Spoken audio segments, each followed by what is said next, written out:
So we know Australia is facing a shortage of veterinarians.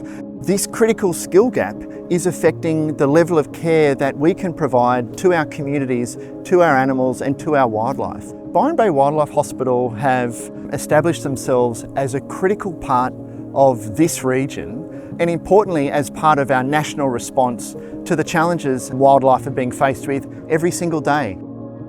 Wildlife are presented to general practice vets all around Australia every single day, and we just felt that they weren't getting a fair deal.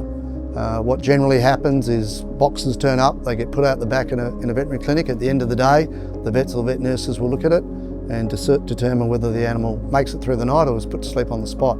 So the euthanasia rate and the death rate was just too high.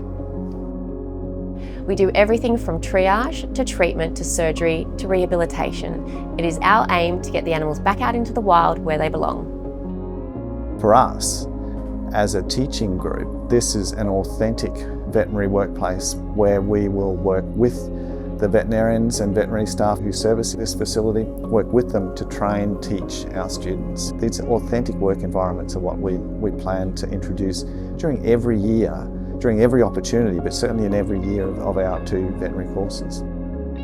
Educating students is really important to me because I want a future with wildlife, and I want wildlife to have the same privilege, the same care and the same dedication that our domestic friends get. So part of the partnership between Byron Bay Wildlife Hospital and Southern Cross University will include student placements in the Wildlife Hospital.